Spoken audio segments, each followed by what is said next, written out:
Good morning. Hi, everybody. Good to be with you guys. I'll just say it out loud because it helps to articulate your fears when you have them. I feel nervous right now, and that's mostly because I don't actually talk in front of very many people anymore. I usually just talk with a microphone and like one or two people. So I'm gonna pretend you all are naked or whatever I need to do, to make me not feel nervous and just. Okay.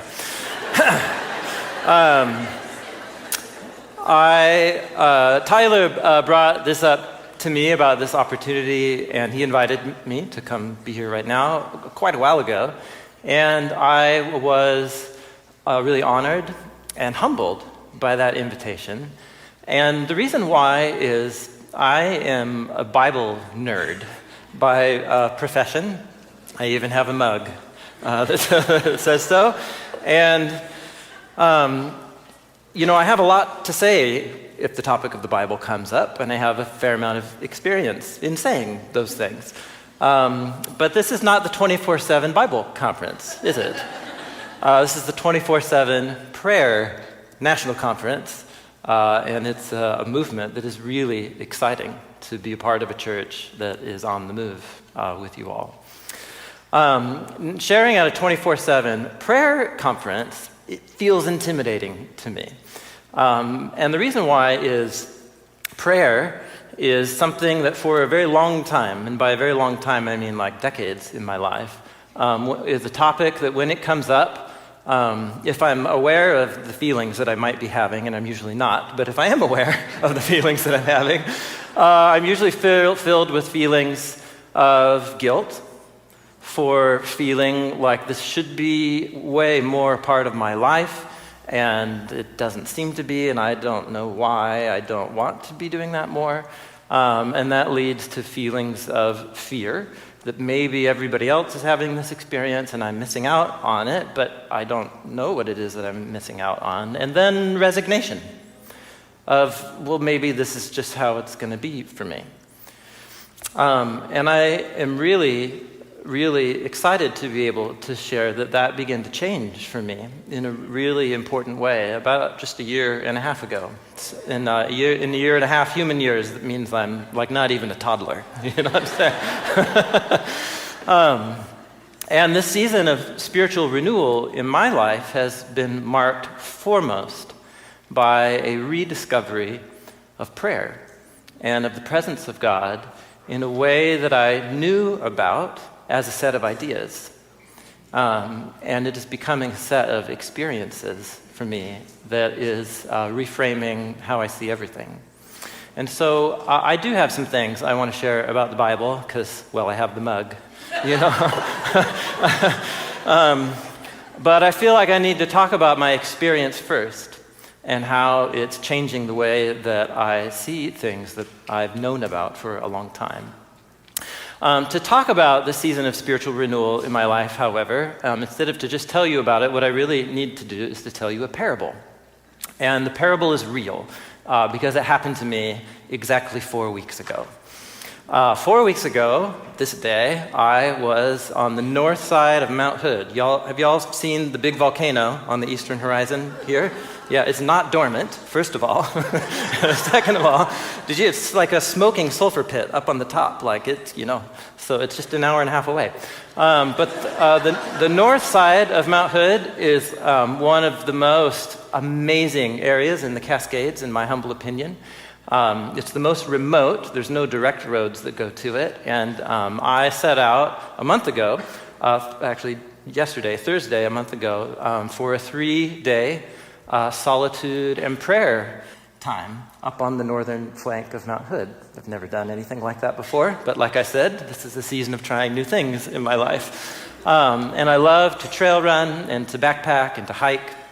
And so I thought, what if I just was to do that with Jesus for 3 days in one of my favorite places in the Cascades? One of the reasons that I love running and hiking is because I actually really like the experience that's called the runner's high. Do you guys know of this? it's great. So when you push your body in exercise, your body releases all of these like natural chemicals into your body, and you feel great. And in my experience, not only do I feel good, but my thinking gets crystal clear.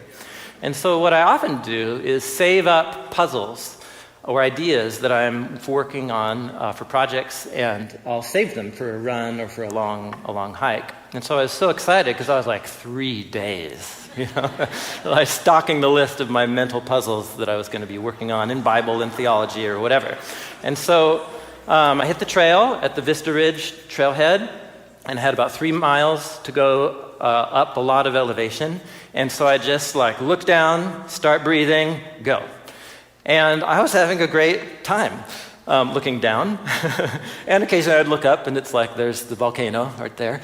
I got about 3/4 of the way to my first trail fork in the road. And I kid you not, my destination to look for campsites for that first night was a place called Eden Park. And you'll understand why that's ironic or meaningful in a minute. So I was on my way to that fork, and all of a sudden, I heard rustling in the bushes. And there's something in the bushes right there, and it's not running away. And that's not a good thing when you're in the backcountry, because if it runs away, it means it can't eat you, right?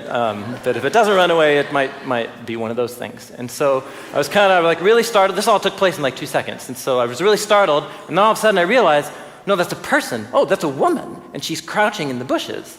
And the next thing that I thought was like, she's going to the bathroom, and I just like came upon her.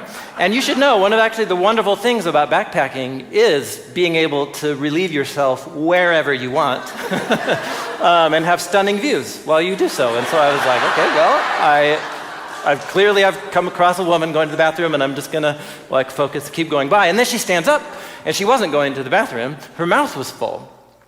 And she put out her arms like this, and she just said, "Look at these huckleberries. They're everywhere."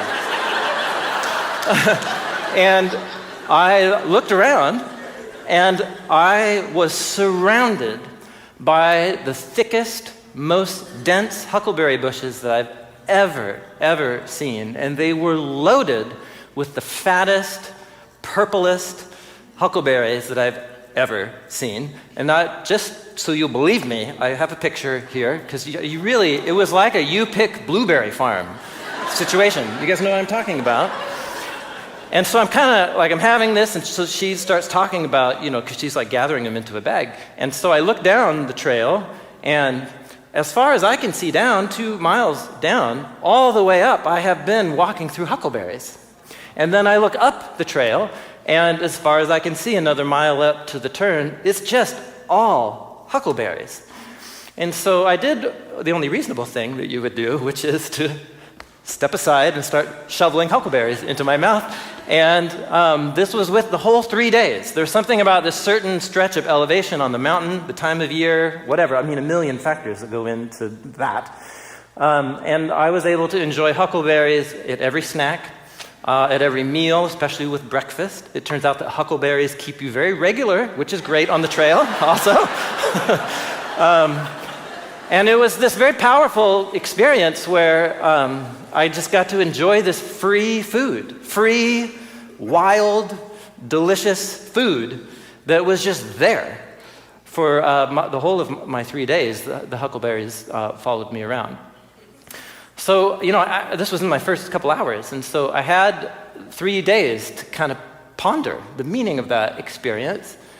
And as I did, I really felt like the Spirit was inviting me to see that as a condensed version of the last year and a half in my life.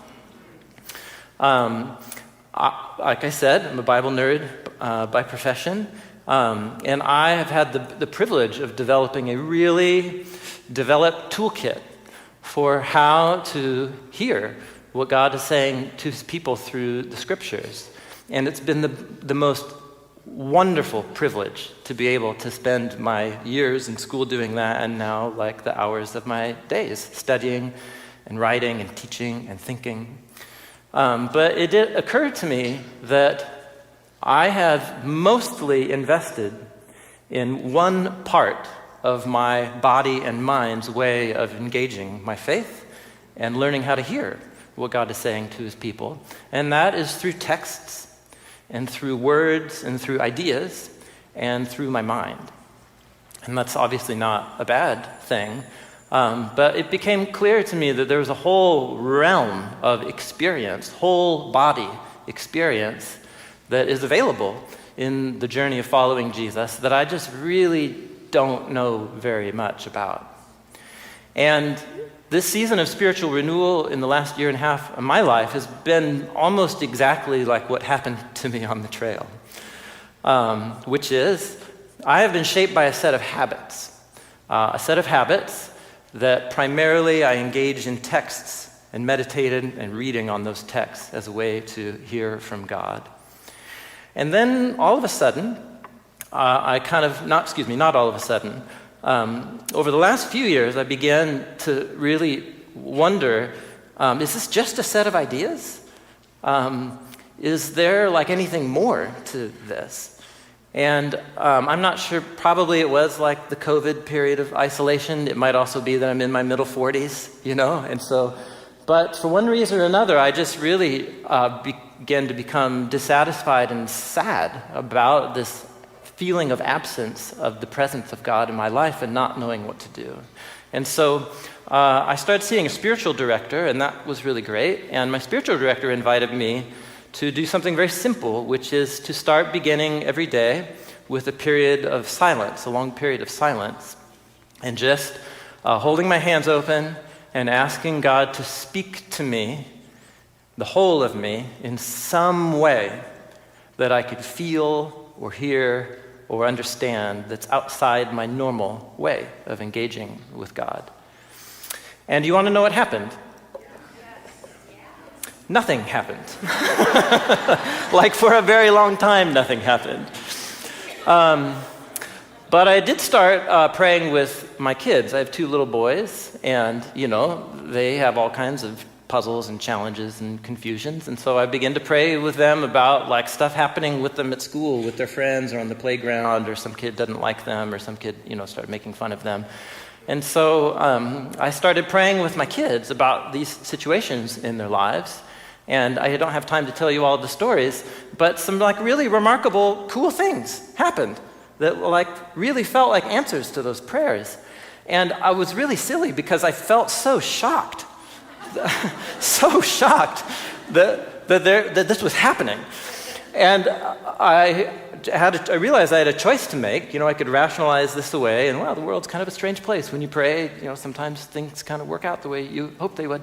Or I could choose to trust that this was the answer to my silent prayer every morning.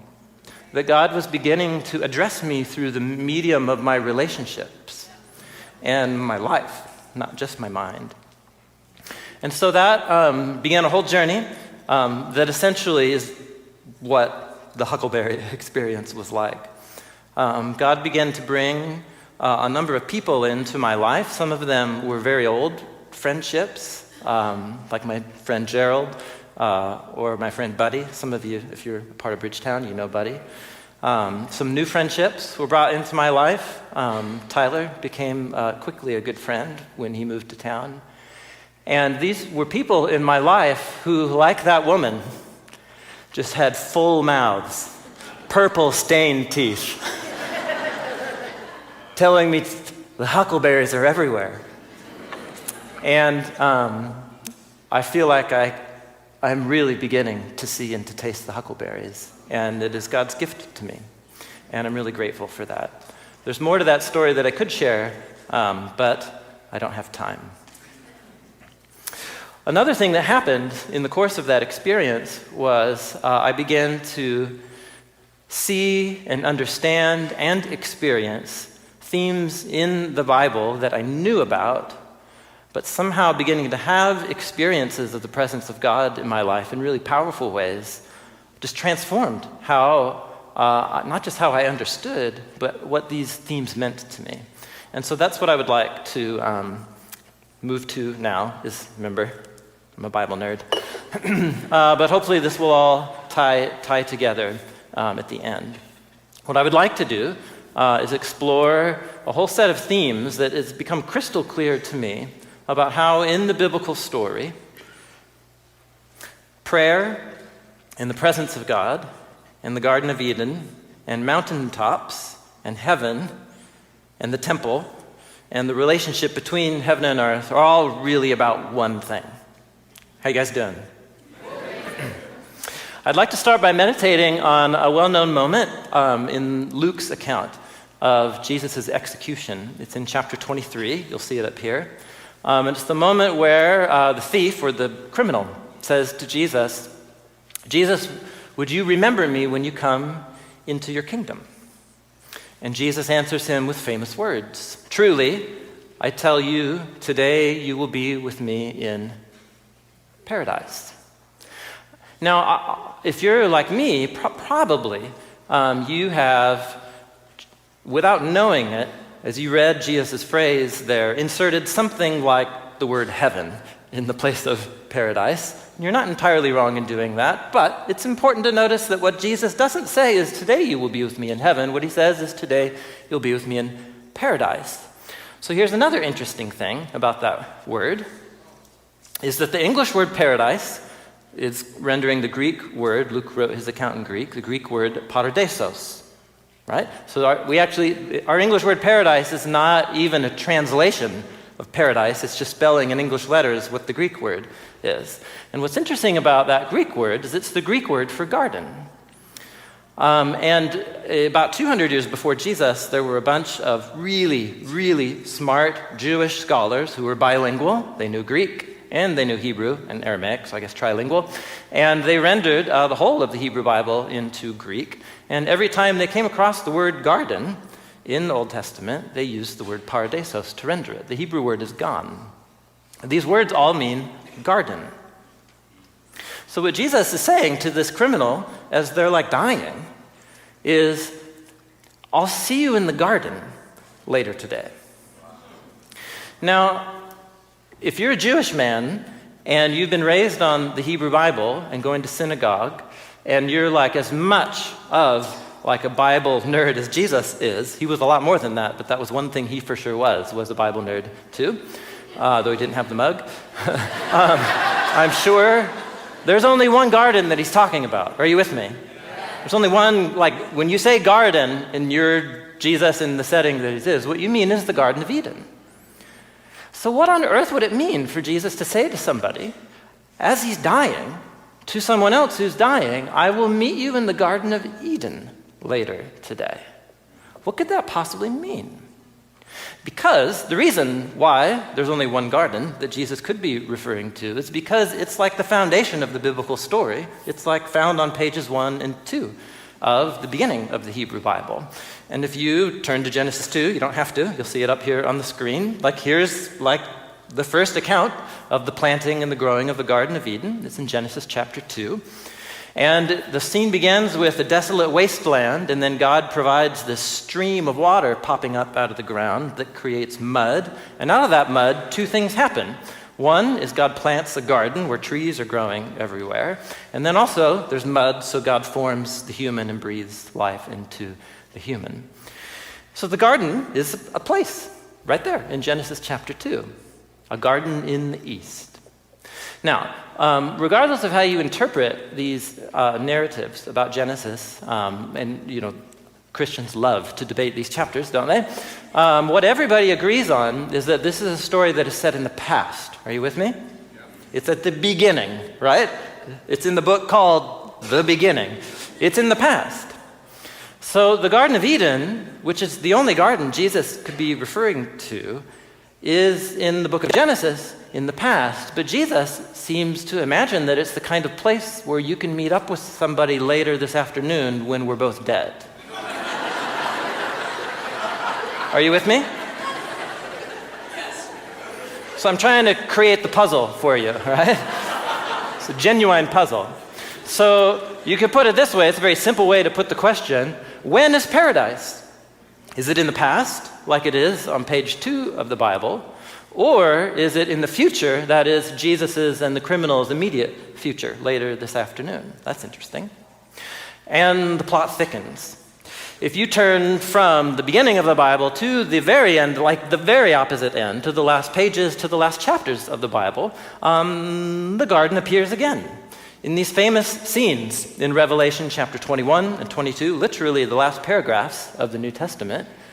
And John sees two things. He sees a new sky and a new land, because the first land and sky have passed away. There's no longer any sea. And I saw the holy city, the new Jerusalem, coming down out of heaven from God, made ready as a bride, adorned for her husband. So he sees a city descending from the heavens, and then as he goes on, he gets a virtual tour of that city. And then in chapter 22, he just starts describing certain details, and you're like, oh, this is the Garden of Eden. It's the garden city. Yeah? There's a river of the water of life coming out of the throne, which is at the center. Oh, and there's the tree of life right there. How you guys doing? So the plot thickens, right? Because this isn't just like the future for Jesus and the criminal like later this afternoon. This is like the future. This is like the cosmic future. So once again, let me ask my question. When is paradise? Is it in the past? Or is it in the future, like Jesus and the criminal's future? Or is it in like the future, which is like the cosmic future? And just to make the puzzle complete, those are not all of your options yet. There is one more. In Paul's, well, it's actually not his second letter, it's his third letter to the Corinthians, but we call it 2 Corinthians. There's people from the UK in the room. None of this 1st or 2nd Corinthians, just 1 and 2 Corinthians, right? Isn't that normal? 1. So in 2 Corinthians, anyhow, Paul the Apostle starts talking about this experience that he had in prayer 14 years ago for when he wrote it. And he says, he tells it in a couple ways. He says, first of all, he says, I know this guy in the Messiah, and it's him. He's going to say so in a few sentences. But he says, I know this guy in the Messiah who 14 years ago was caught up to the third heaven. And whether it was in the body, out of the body, not really sure. God knows. But what I know is that this guy, whether in the body or out of the body, I don't know, God knows, was caught up to, where was he caught up to? Paradise. Notice how for Paul, heaven and paradise are two ways of talking about the same place. Yeah? Now, even though this event was 14 years in Paul's past, when he had this experience, it was very much not a past experience and not a future experience, but it was paradise now. Yeah? So now the plot really thickens, right? Because, let me ask my question one more time. When is paradise in the Bible? Is it in the past? Is it in the future? Or is it in the future? Or is it in the present? How you guys doing? Now it's a genuine question. Look up the word paradise and here's what you find. And I hope that you just have a deep, deep instinct that the answer to this question is yes. Yeah? Now, you may not know fully why that's your instinct for saying that, but I think that is what we're supposed to take away from this. Why? Why would I say that? Well, here's something interesting. If you go, we were in the last book of the Bible, at the very last pages, so let's just, you can flip, I'm going to go on a slide, to the first paragraph of the Revelation, and we learn something really important about paradise. We hear an announcement from the Lord God, Revelation chapter 1, verse 8, who says this, I am the Alpha, I'm the Omega, it's the first and last letters of the Greek alphabet. I am the one who is, and who was, and who is to come, the Almighty. I, John, your brother and companion in the suffering and kingdom and patient endurance that are ours in Jesus, was on the island of Patmos because of the word of God and the testimony of Jesus. And on the Lord's day, I was in the Spirit, and, well, you know what happens next if you've ever tried to read the Revelation. He discovers that he is no longer on the island of Patmos. Yeah, he discovers that he's in the heavenly temple. And he meets a human figure who's on fire, dressed like the high priest is in the holy place, and he sees like the 7-lamp menorah lamp, and he sees the smoke and the incense filling the room, but he's not in Jerusalem in the temple. He's in the heavenly temple. And it's Jesus. It's the risen Jesus. And what the risen Jesus starts to say to him is, hey, I need you to write some letters to different churches. And the second church that he writes a letter to is to the church of Ephesus. And what he tells the people of Ephesus is that, man, if you overcome the obstacles that are in your way to following me, you will eat of the tree of life in paradise. When is paradise, my friends? Is it past?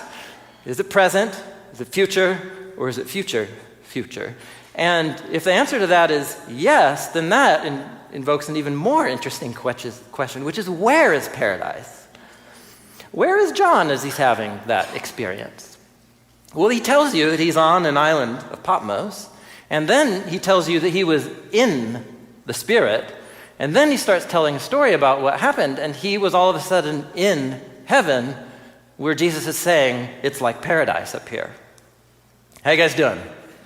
Okay, so something's going on here. Apparently Jesus and Paul and the biblical authors just have a really, really different way of seeing reality than most of us do, and certainly people in our culture. In the Bible, paradise is apparently a symbol. It's an image. And it can be described with lots of different kinds of imagery, like temples or mountaintops or gardens. But it's a way of describing something that is like fundamental to how Jesus and the New Testament authors and the biblical authors saw reality. And that imaginative picture of the world is this. It's that somehow there is a truest, most foundational, most fundamental dimension of reality that is actually like undergirding and making all the rest of reality possible. But that reality is not perceptible to our 5 senses, and it's actually not perceivable within the 4 dimensions of reality that we inhabit, right? Height, width, depth, and then time, as we go through those 3 dimensions. But this is a reality that it's actually not even just that it's real, it's actually more real than anything else. And the reason that it's more real than anything else is because it's not just a place or a time, it's a person. Are you with me? So, because remember what Jesus said. He said, you'll be with me in paradise. And Jesus talks about those who overcome, you'll be with me to eat of the tree of life. So when we're talking about paradise, what we're really talking about is a person who is the eternal now, a person who is the perpetual present. And this is core to how Jesus saw the world. And since I'm a follower of him and I want to become like him, I really want to understand how he saw the world so I can try through habit formation to adopt that way of seeing the world too. And this might seem so basic or 101 to you. Maybe, I don't know, maybe you're not even learning anything right now, in which case I'm sorry to insult your intelligence, but I'm learning something right now. So, this is so fundamental. What the biblical authors and what Jesus is trying to describe is that at the center, I can't even use spatial language, right? Because I'm a creature that inhabits 4 dimensions, right? This is like somebody who lives on a 2D plane trying to imagine what a 3-dimensional ball looks like. It's just like it'll always and only ever look like a circle because you're a little 2D. Are you with me? You did that one? Okay, yeah. So it's kind of like that. So this is a view of reality that says there is a beautiful mind and heart at the source of all being and existence. And without that outpouring, others-centered, love-sustaining person, there is not a moment or molecule in our universe that would even exist in the first place. And so you can be in the past, you can be in the present, you can be in the future, or you can be in the future. You can be on a Greek island of Patmos. And all you are is one moment away from seeing the huckleberries. Yeah? So, how you guys doing? The huckleberries are everywhere, my friends. In fact, there's actually never been a moment or molecule that you've ever encountered in your life that doesn't have a huckleberry making its existence possible, right? Is what I'm trying to say here. How you doing? Okay.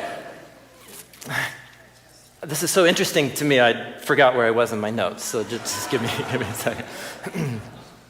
So this also begins to explain another set of features in the biblical story that never made a lot of sense to me until I had the huckleberry experience, which is the answer to the question of where is paradise, which is very similar to the answer to the question of when is paradise. So we know that paradise is at least on a Greek island in Patmos, right? Because you can be there and have this experience. Now, it's supposed not to be a super long talk. So time does not permit me to tell you the story of Jacob in Genesis chapter 28. But if time did permit me to tell you that story, I would tell you a story about how this guy,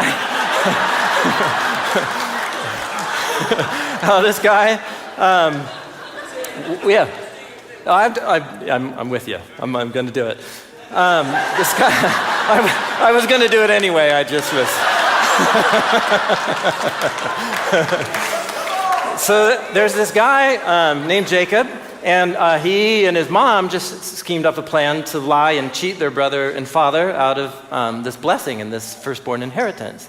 And so he has to flee because his brother said he's going to murder him. It's a good reason to flee your home. And so he leaves where he was, which is a town named Be'er-sheva, and he's on his way for Haran. It's a few hundred miles, and you have to cross a long, uninhabited, mostly desolate desert region to get there. So he stops at some place, and he has a dream.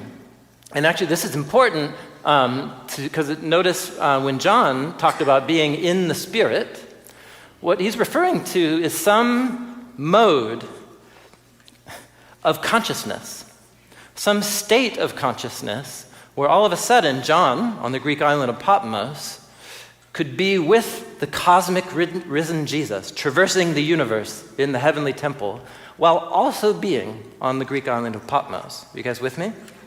So isn't it interesting that here's Jacob in some place between Be'er-sheva and Haran, and he goes to sleep. Notice the altered mode of consciousness is the key here. He goes to sleep, and then he has a dream. And in that dream, he sees like he's in a place where heaven and earth are the same place. They're connected through a bridge. And what he sees is the same thing that John saw, a human figure that he calls Yahweh. And what Yahweh says is, I am with you. Do you remember what Jesus said to the criminal? He said, you'll be with me in paradise. And now here is Yahweh appearing to a guy who just lied and cheated his family and is on the run because his brother wants to kill him. And what Jesus says to this chump is, I am with you. And wherever Yahweh is with you is apparently paradise. Because it's a heaven on, are you with me here? Yeah. And so he wakes up and he's freaked out and he says, this place is the house of God, Bethel. This is the gate of the skies.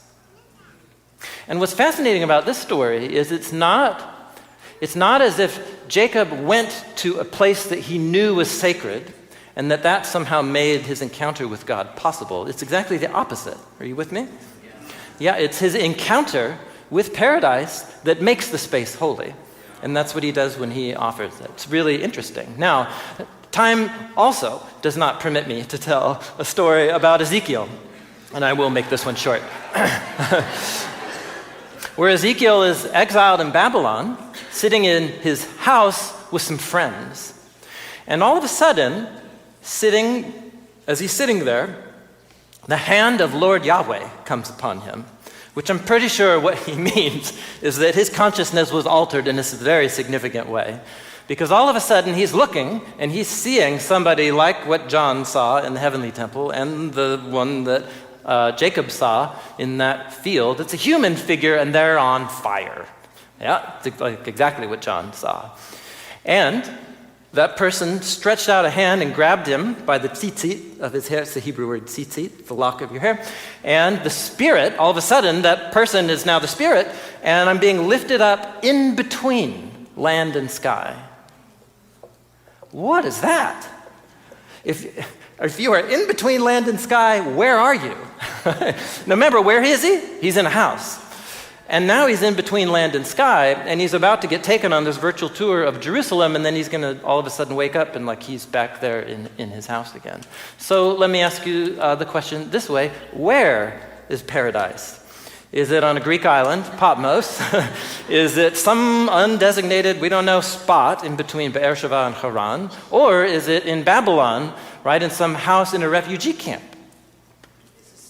You should know the answer to this question. Yeah? Yeah, exactly. Yeah, that's exactly right. Yeah.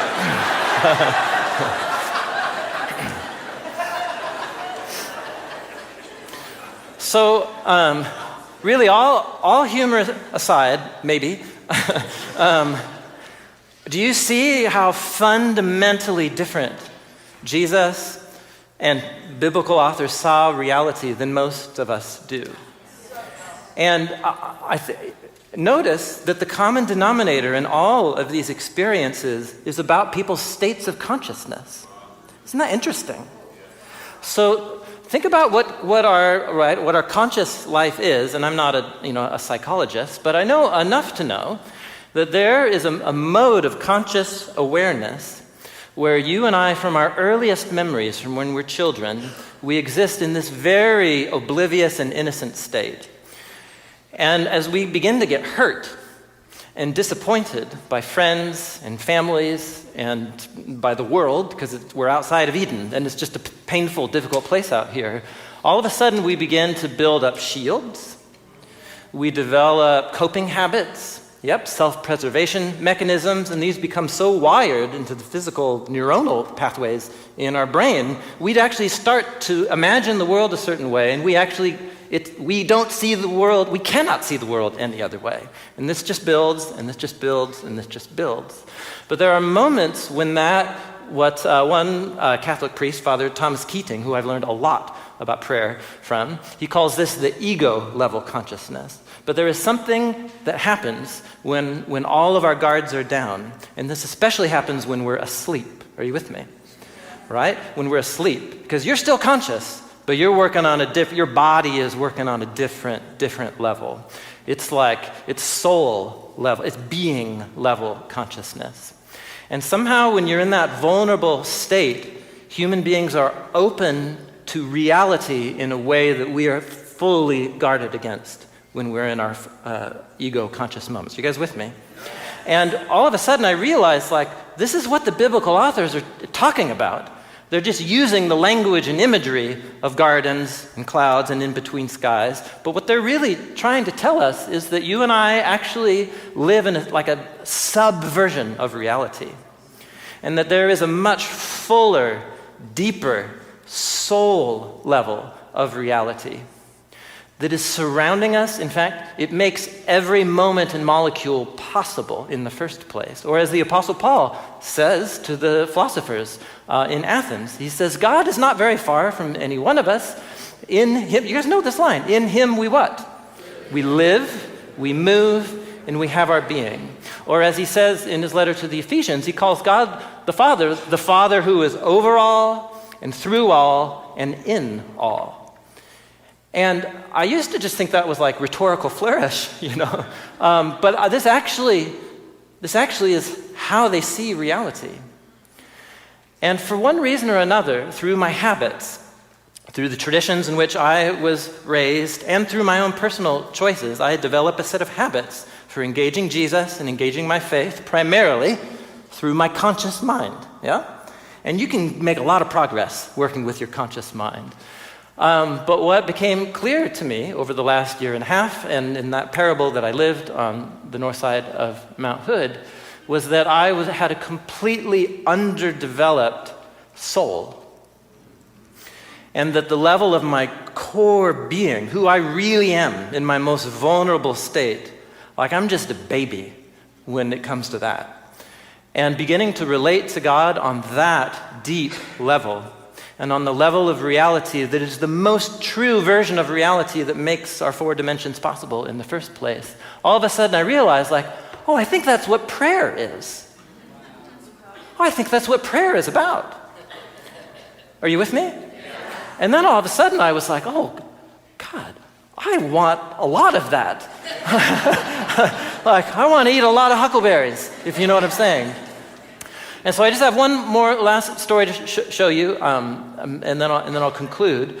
And this is significant, and there's so many elements of this story that maybe, I'm sure you know the story. It's in Luke chapter 9. It's a story about one time when Jesus, who was in a habit of going up to high places to pray, all through the night. And we're told that Jesus took Peter and John and James with him up onto a mountain. To do what? To pray.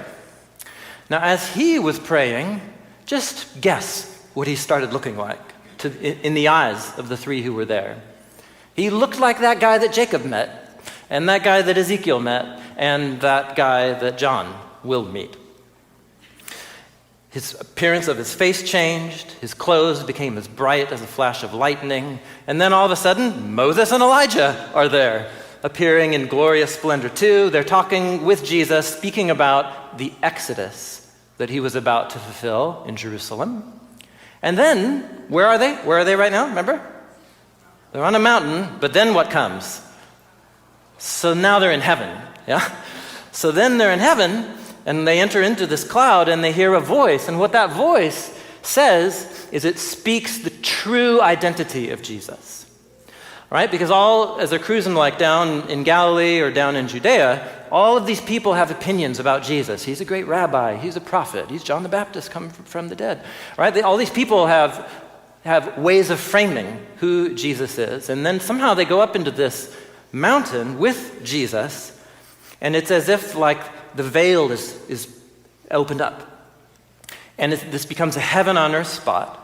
And in those heaven and earth spots, notice how in every one of those stories that I showed you, what is happening is people getting not just a true vision of reality, what they get is they see a person. Like they meet the person who is reality. They meet the eternal now and the perpetual present. What prayer apparently is a way of engaging your whole person and surrendering the ways that we manipulate and distort reality in our consciousness, and just surrendering our whole being to the eternal now. And the eternal now is not just an energy, and it's not just a force, it's a person. It's a beautiful, beautiful mind who, when that mind wanted to communicate the essence of that mind's very being, that mind became a human and poured out his entire life in an act of self-giving love.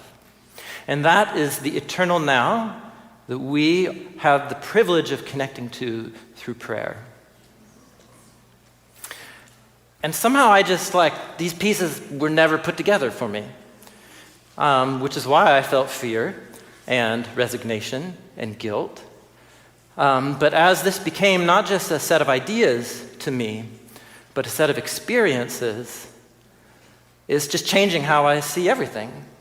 And I think the goal of living in this story and of forming new habits of body and soul and mind and heart is to actually believe and exist in the world as if this is really true.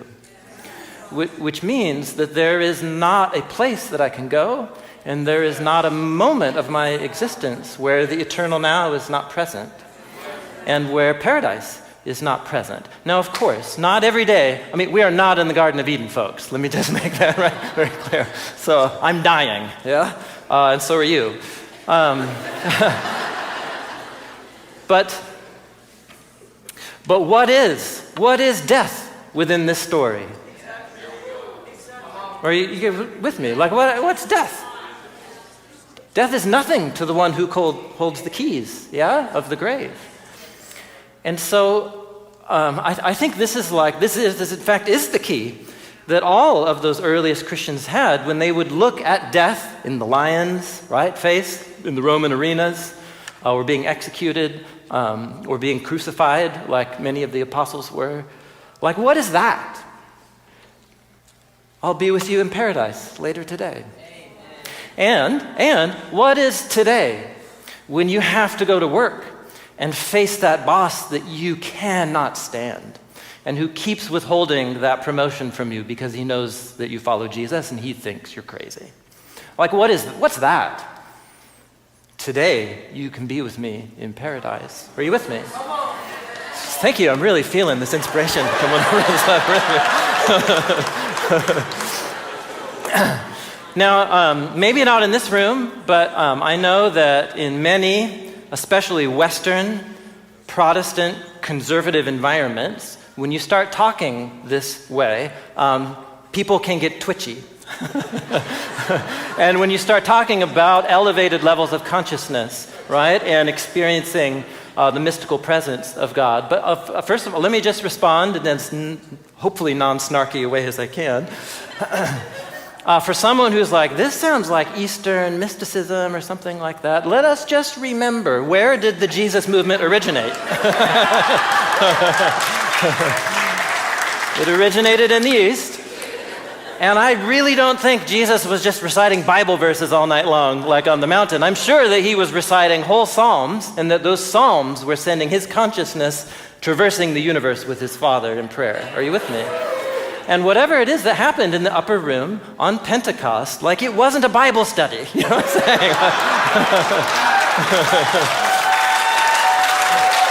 saying? And remember, I'm a Bible nerd. Like I have the mug, so like. This isn't like, it's not an either or, it's very much a both and. So let me conclude by saying this. If this is not what prayer and liturgy and worship is as an individual's life and in our communal lives, it seems to me that we have some reevaluating to do. And I'm not trying to say that mountaintop apocalypse moments are like the norm in every day. Remember, Paul did say this was 14 years ago, assuming like this isn't an everyday. But my hunch, my deep, deep hunch, is there are a lot more huckleberries around than you and I assume. Are you with me? And if that's what prayer and liturgy and worship is, alone and together, then I want to see more huckleberries, and I want to experience them with my whole self.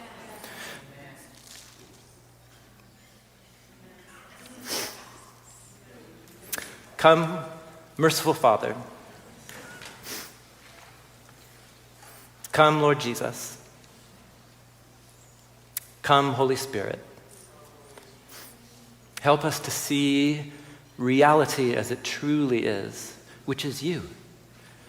We want to enter union with you and to know your love and your mercy. We want everyone around us to begin to taste just a bit of paradise now. We want to taste paradise now. Have mercy on us. Amen.